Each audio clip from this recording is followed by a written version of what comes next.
Welcome back into Local and Community Issues and Answers. I'm Jonathan Lawson. Today we're going to have a very special, intense program because I've got special guests here, Karen Kelly.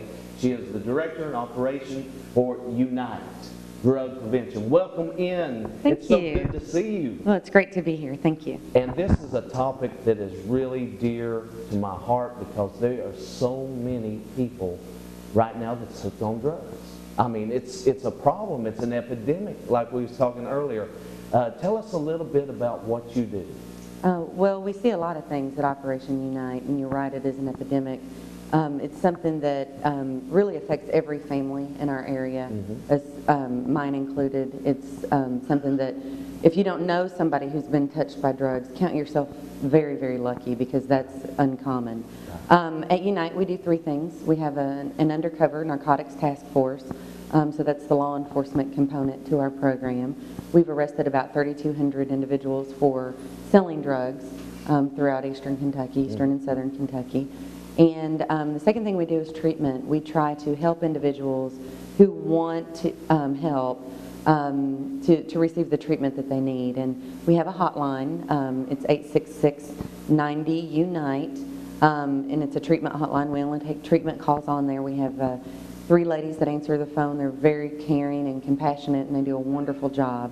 And we take about 1,200 calls a month right now just from eastern Kentucky. Right. And if somebody cannot afford treatment, we will pay for it for them a one time. Now that's residential treatment where they go into a program and they'll stay anywhere from 30 days to a year-long programs. So we do a lot of that. We've referred about 3,000 people to treatment, paid for it for them.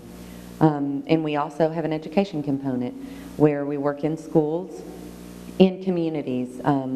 We really try to raise the awareness of what individuals can do. You know, Unite cannot come in and change Corbin or Bell County, but the people that live there can. So we try to give them the resources that they need and be a partner with them to really root for community change. Oh, that's so good. And you know, this is such a problem. I'd like to compliment what Unite is doing right now because you always hear about Unite out in the public and working and trying to stop this. But it is so widespread and you never know where somebody is making meth, and it's so dangerous nowadays. What's better ways that we can protect ourselves? Well, you have to get educated and you have to stand up and say, you know what, we've had enough. Right. We're finished with this. We cannot allow the drug culture to take over our communities in the manner that they have. We have to stand up and expect more from our kids. Right.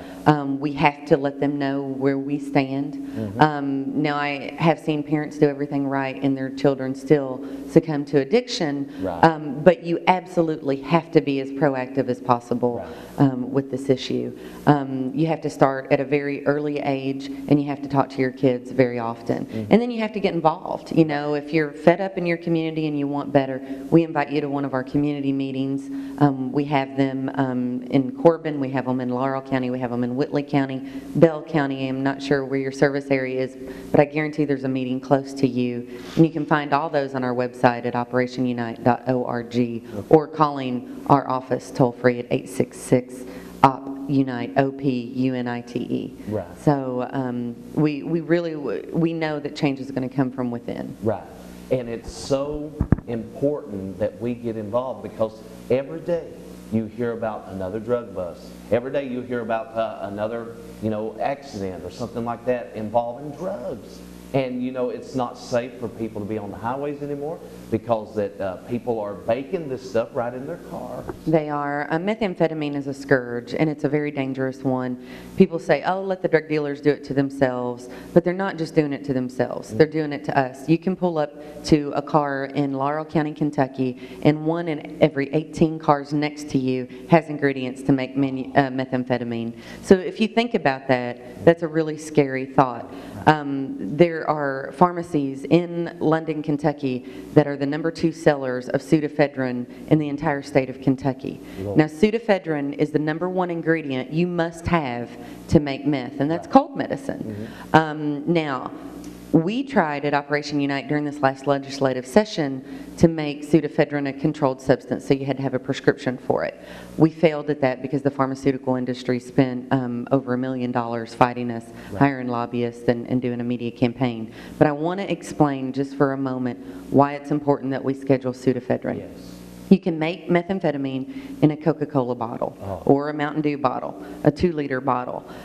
If you see one of these bottles laying next to the road and it has a hole in the lid or tubing coming from it, do not, by any stretch of the imagination, touch that bottle because it can become very explosive very quickly. And what we're seeing are cases like the 18-month-old Caden who died after picking up methamphetamine ingredients that his parents were using to cook meth and swallowed it, and he burned from the inside out, literally. It literally caught him on fire from the inside out. So we're seeing these kids suffer because of the environment that they're in, and we may be a little bit inconvenienced to get some of our cold medicine, but the reality is, even if we schedule pseudoephedrine, there's over 130 other cold medicines that will still be on the shelf. Right. And if we still need pseudoephedrine, we can still call our nurse practitioner or a doctor and get a prescription for that. I'm willing to be inconvenienced